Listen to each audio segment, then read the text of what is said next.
ألف لام را تلك آيات الكتاب المبين إنا أنزلناه قرآنا عربيا لعلكم تعقلون نحن نقص عليك أحسن القصص بما أوحينا إليك هذا القرآن وإن كنت من قبله لمن الغافلين إذ قال يوسف لأبيه يا أبت إني رأيت 11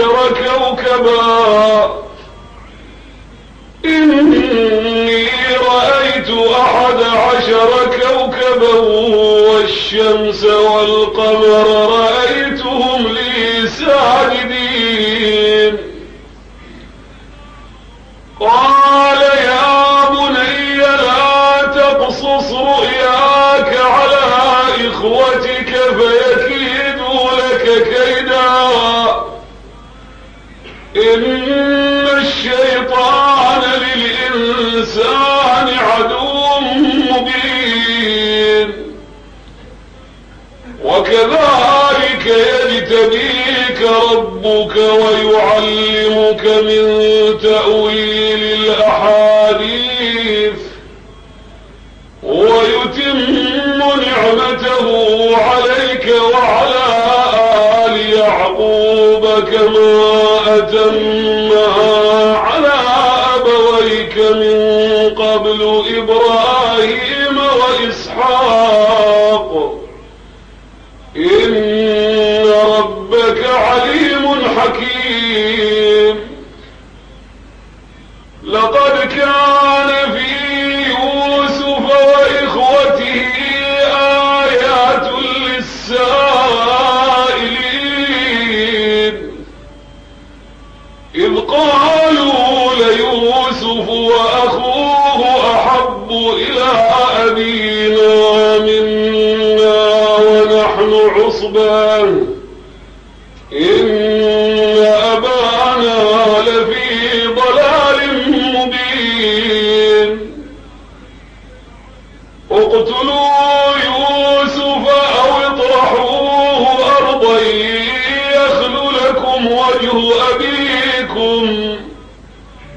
يخل لكم وجه أبيكم وتكونوا من بعده قوما صالحين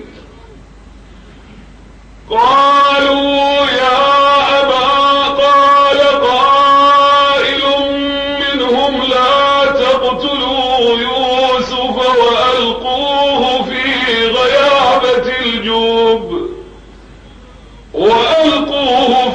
غيابة الجب يلتقطه بعض السيارة إن كنتم فاعلين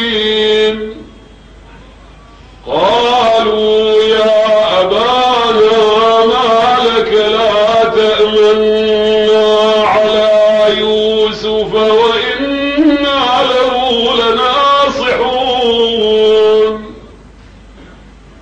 أرسله معنا غدا يرتع ويلعب وإنا له لحافظون قال إني ليحزنني أن تذهبوا به وأخاف أن يأكله الذئب وأنتم عنه غافلون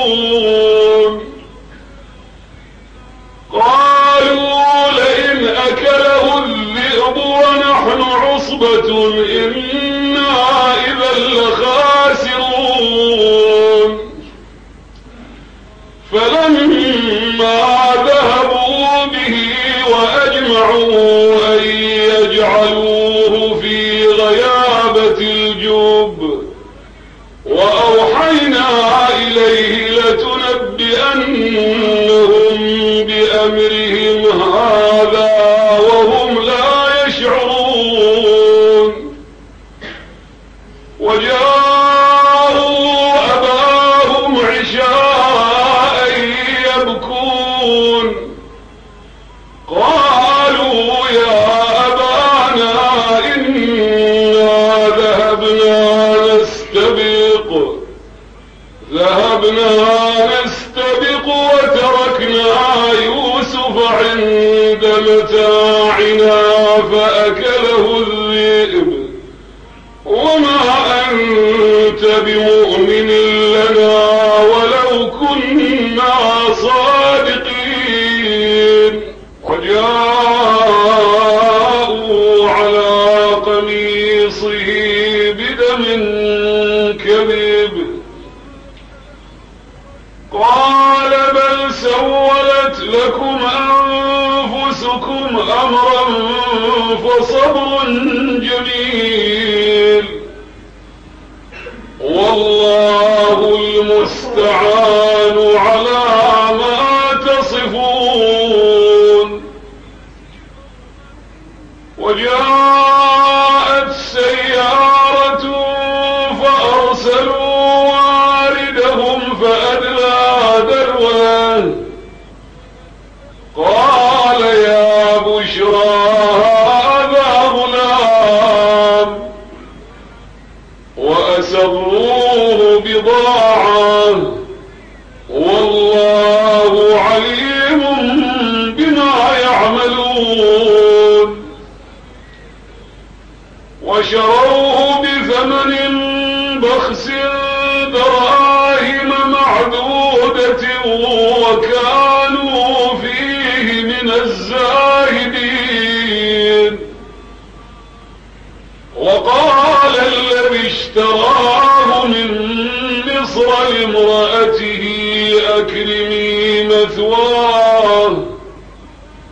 أكرمي مثواه عسى أن ينفعنا أو نتخذه ولدا. وكذلك مكنا ليوسف في الأرض ولنعلمه من تأويل الأحاديث والله غالب على أمره ولكن أكثر الناس لا يعلمون. ولما بلغ أشده آتيناه حكما وعلما وكذلك نجزي المحسنين. وراودته التي هو في بيتها عن نفسه وغلقت الأبواب وقالت هيت لك قال معاذ الله إنه ربي أحسن مثواي إنه لا يفلح الظالمون. ولقد همت به وهم بها لولا أن رأى برهان ربه كذلك لنصرف عنه السوء والفحشاء إنه من عبادنا المخلصين. واستبق الباب وقدت قميصه من دبر وألف يا سيدها لدى الباب قالت ما جزاء من أراد بأهلك سوءا إلا أن يسجن أو عذاب أليم. قال هي راودتني عن نفسي وشهد شاهد من أهلها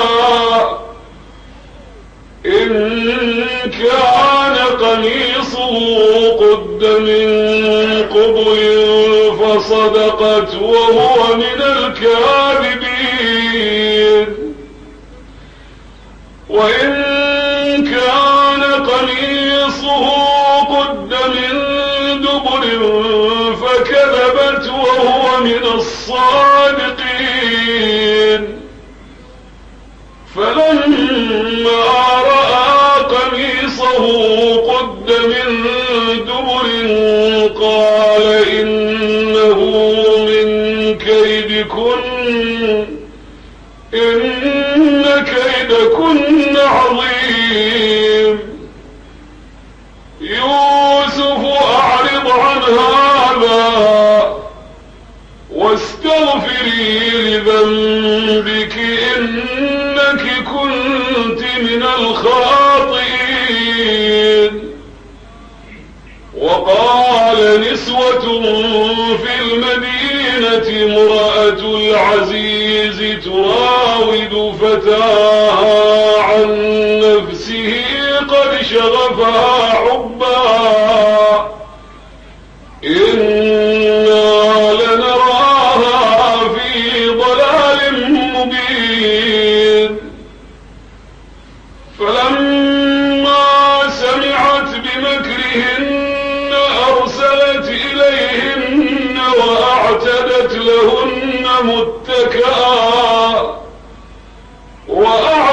لهن متكأ وآتت كل واحدة منهن سكينا وقالت اخرج عليهن. فلما رأينه أكبرنه وقطعن أيديهن وقلن حاش لله ما هذا بشرا إن هذا إلا ملك كريم. قالت فذلكن الذي لمتنني فيه وإن لم يفعل ما آمر ولقد راودته عن نفسه فاستعصم وإن لم يفعل ما آمره ليسجنن وليكونن من الصاغرين. قال رب السجن أحب إلي مما يدعونني إليه وإلا تصرف عني كيدهن أصب إليهن وأكن من الجاهلين. فاستجاب له ربه فصرف عنه كيدهن إنه هو السميع العليم. ثم بدا لهم من بعد ما رأوا الآيات ليسجننه حتى حين. ودخل معه السجن فتيان قال أحدهما إني أراني أعصر خمرا وقال الآخر إني أراني أحمل فوق رأسي خبزا تأكل الطير منه نبئنا بتأويله إنا نراك من المحسنين. قال لا يأتيكما طعام ترزقانه إلا نبأتكما بتأويله قبل أن يأتيكما ذلكما مما علمني ربي إني تركت ملة قوم لا يؤمنون بالله وهم بالآخرة هم كافرون. واتبعت ملة آبائي إبراهيم وإسحاق ويعقوب ما كان لنا أن نشرك بالله من شيء ذلك من فضل الله علينا وعلى الناس ولكن أكثر الناس لا يشكرون يا صاحبي السجن أأرباب متفرقون خير أم الله الواحد القهار ما تعبدون من دونه إلا أسماء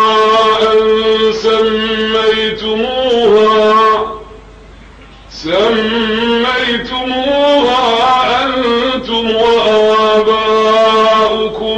ما أنزل الله بها من سلطان إن الحكم إلا لله أمر ألا تعبدوا إلا إياه ذلك الدين القيم ولكن أكثر الناس لا يعلمون يا صاحبي السجن أما أحدكما فيسقي ربه خمرا وأما الآخر فيصلب فتأكل الطير من رأسه قضي الأمر الذي فيه تستفتيان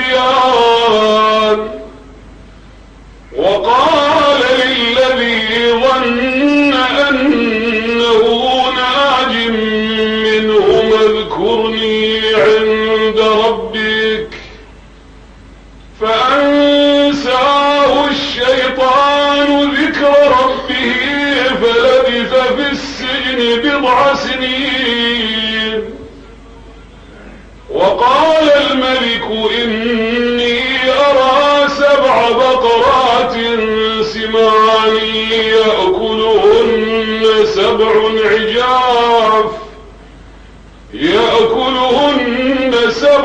عجاف و7 سنبلات خضر وأخر يابسات يا أيها الملأ أفتوني في رؤياي إن كنتم للرؤيا تعبرون قالوا أضغاث أحلام وما نحن بتأويل الأحلام بعالمين وقال الذي نجا منهما وادكر بعد أمة أنا أنبئكم بتأويله فأرسلون يوسف أيها الصديق أفتنا في 7 بقرات سمان يأكلهن 7 عجاف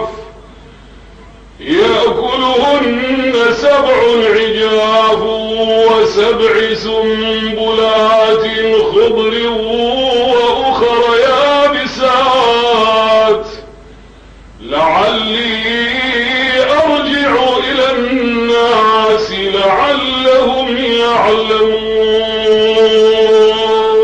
قال تزرعون 7 سنين دأبا فما حصدتم فذروه في سنبله إلا قليلا مما تأكلون ثم يأتي من بعد ذلك 7 شداد يأكلن ما قدمتم لهن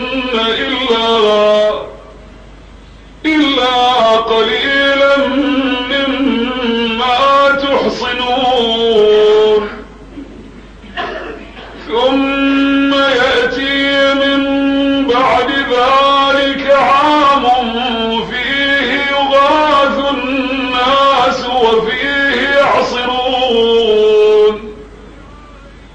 وقال الملك ائتوني به، فلما جاءه الرسول قال ارجع إلى ربك فاسأله ما بال النسوة اللاتي قطعن أيديهن إن ربي بكيدهن عليم. قال ما خطبكن إذ راوتن يوسف عن نفسه؟ قلن حاش لله ما علمنا عليه من سوء.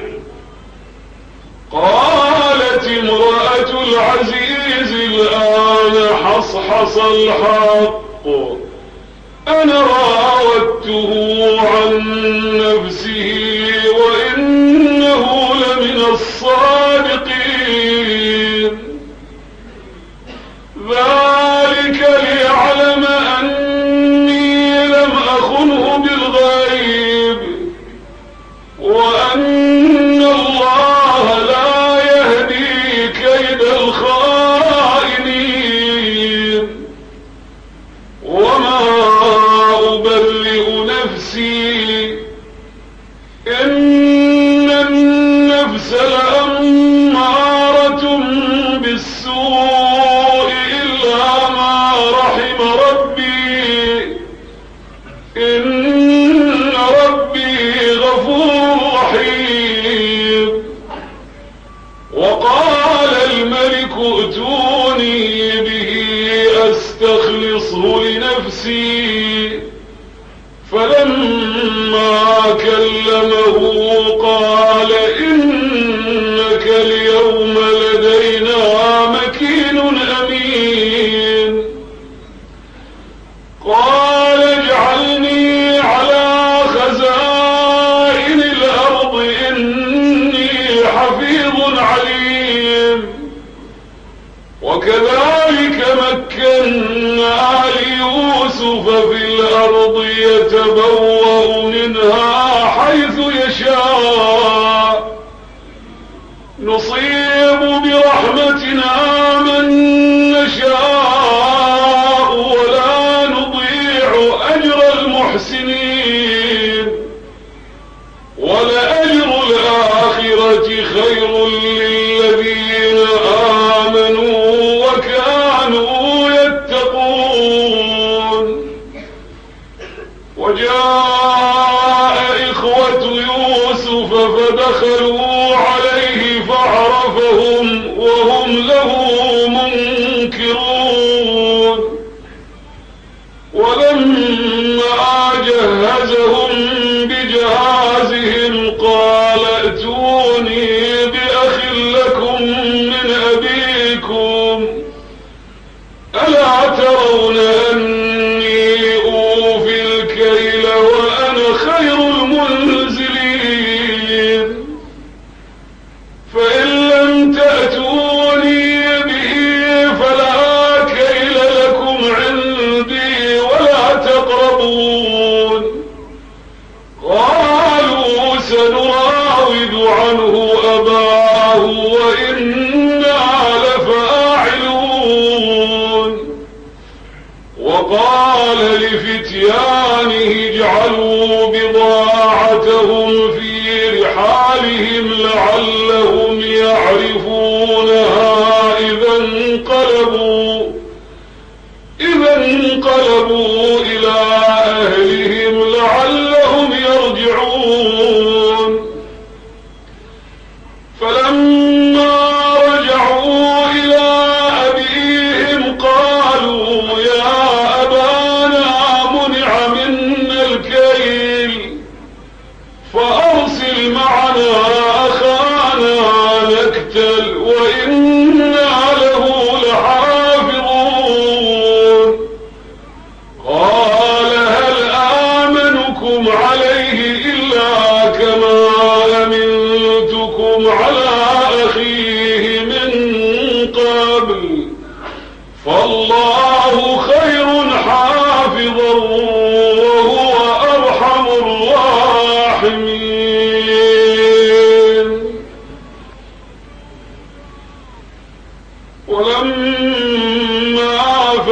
فتحوا متاعهم وجدوا بضاعتهم ردت إليهم قالوا يا أبانا ما نبغي هذه بضاعتنا ردت إلينا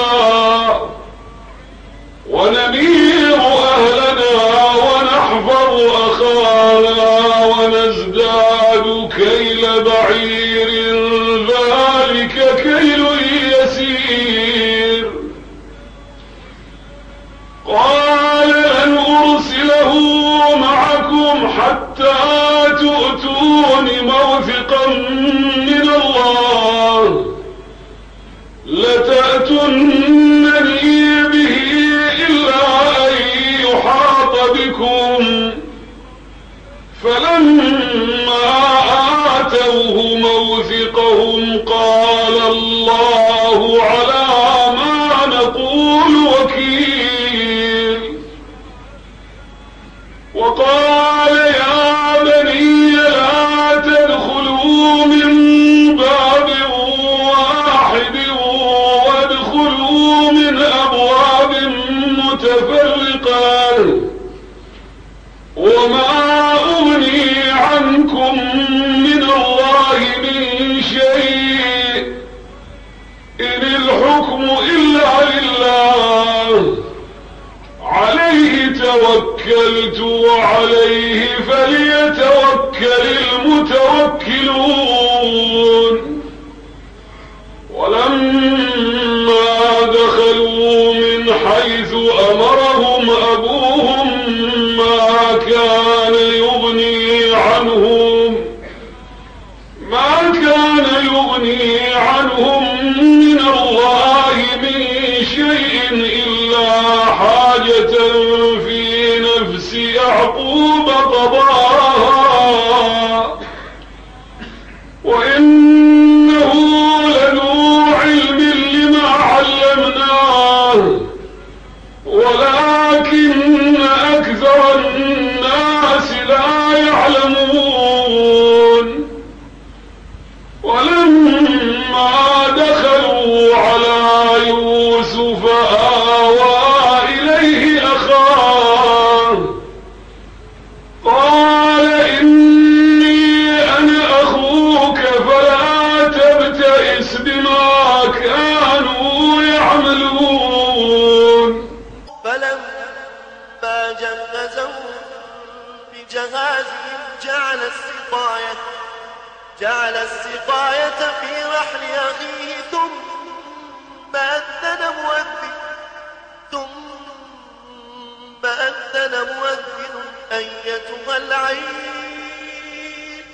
أيتها العير إنكم لسارقون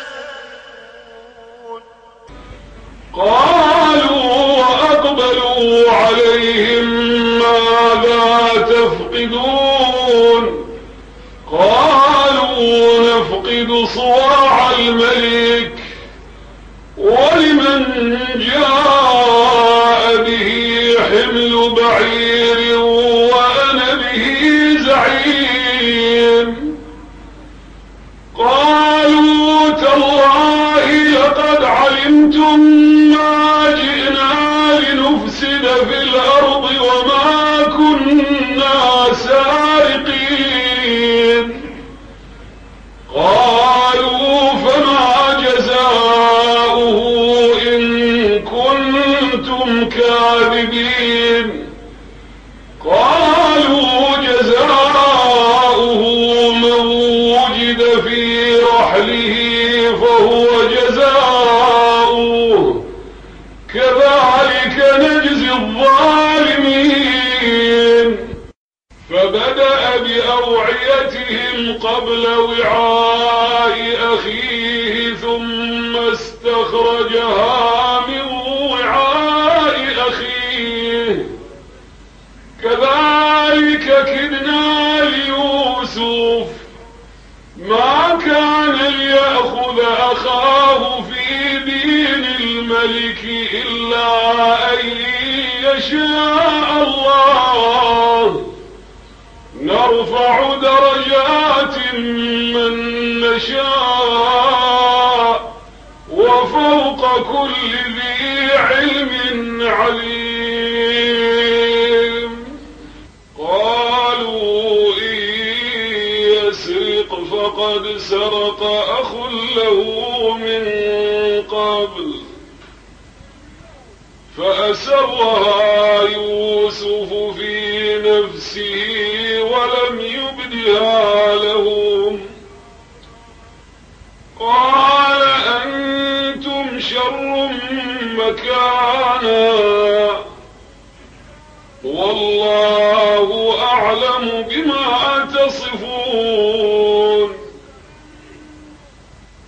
قالوا يا أيها العزيز إن له أبا شيخا كبيرا إن له أبا شيخا كبيرا فخذ أحدنا مكانه إنا نراك من المحسنين. قال معاذ الله أن نأخذ إلا من وجدنا متاعنا عنده إنا إذا لظالمون.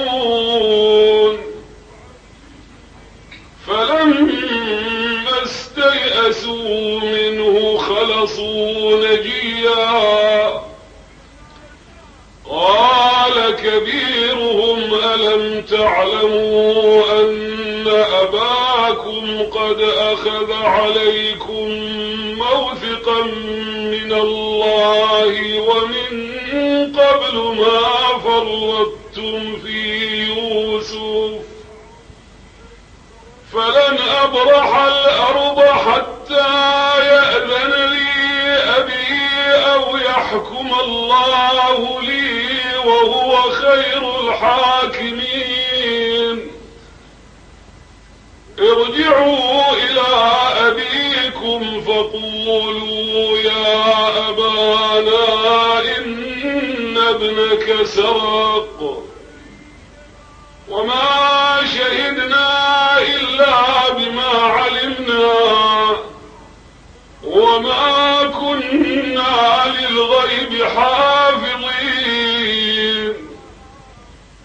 واسأل القرية التي كنا فيها والعير التي أقبلنا فيها وإنا لصادقون. قال بل سولت لكم أنفسكم أمرا فصبر جميل عسى الله أن يأتيني بهم جميعا إنه هو العليم الحكيم. وتولى عنهم وقال يا أسفا على يوسف وابيضت عيناه من الحزن فهو كظيم. قالوا تالله تفتأ تذكر يوسف حتى تكون حرضا أو تكون من الهالكين. قال إنما أشكو بثي وحزني إلى الله وأعلم من الله ما لا تعلمون. يا بني اذهبوا فتحسسوا من يوسف وأخيه ولا تيأسوا من روح الله إنه لا ييأس من روح الله إلا القوم الكافرون.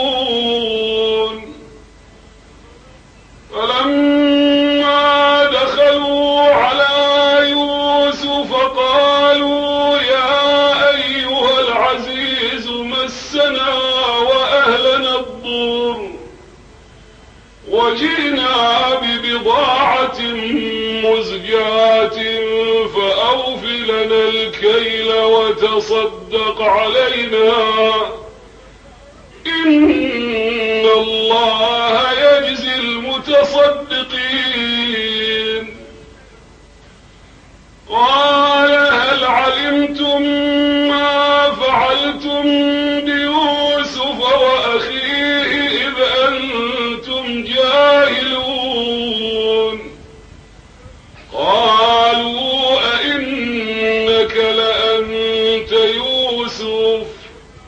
قال أنا يوسف وهذا أخي قد من الله علينا إنه من يتق ويصبر فإن الله لا يضيع أجر المحسنين.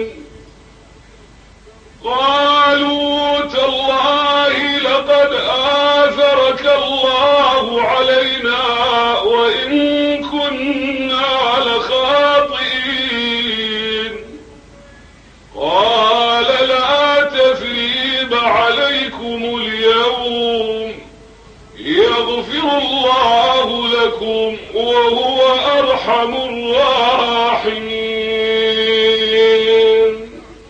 اذهبوا بقميصي هذا فألقوه على وجه أبي يأت بصيرا وأتوني بأهلكم أجمعين.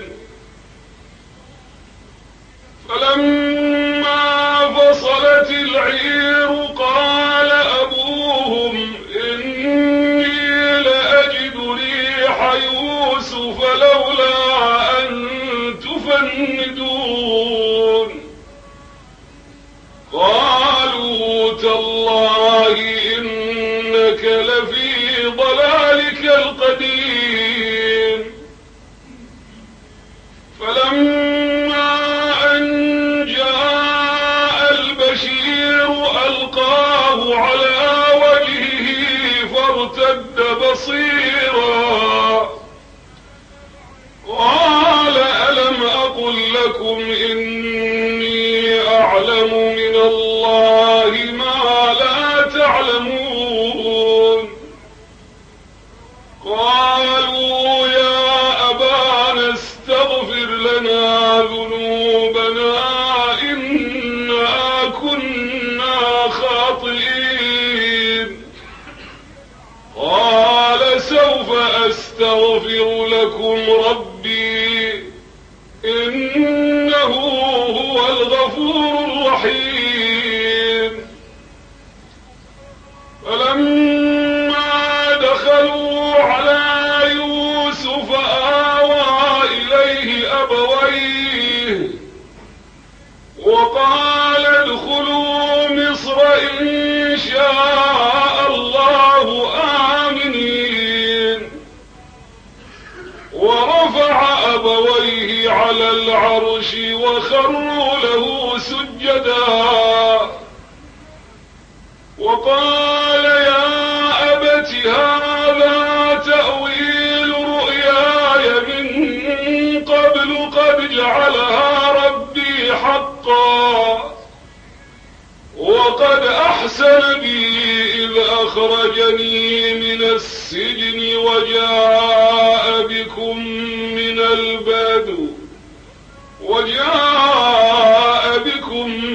البدو من بعد أن نزغ الشيطان بيني وبين إخوتي إن ربي لطيف لما يشاء إنه هو العليم الحكيم.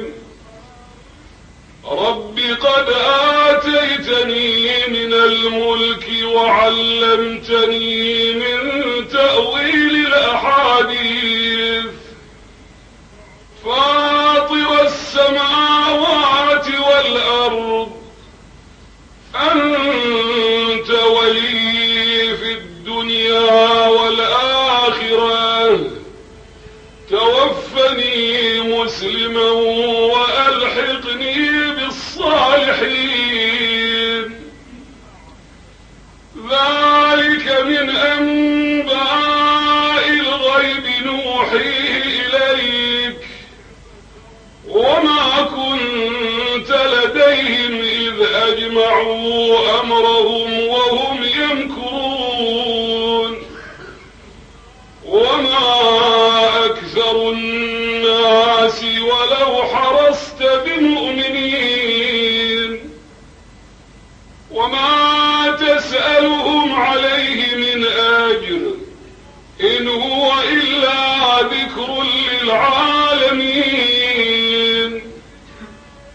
وما يؤمن وكأين من آية في السماوات والأرض يمرون عليها وهم عنها معرضون.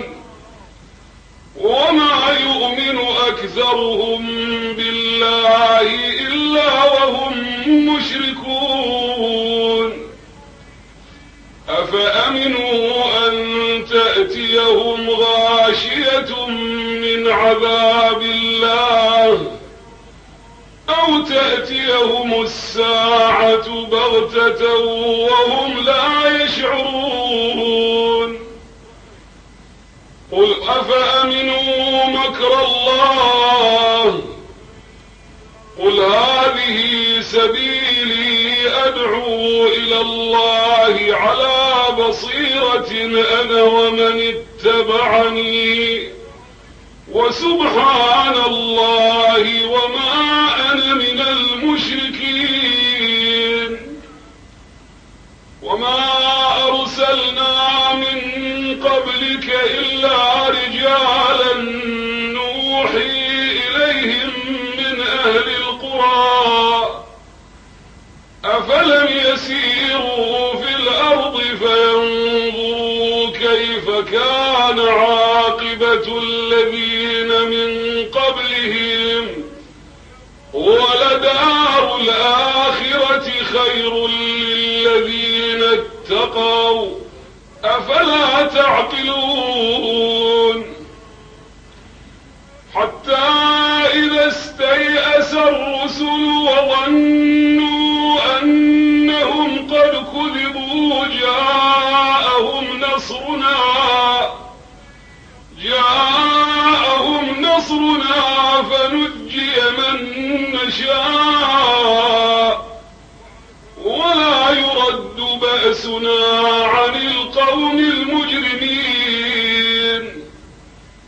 لقد كان في قصصهم عبرة لأولي الألباب ما كان حديثا يفترى ولكن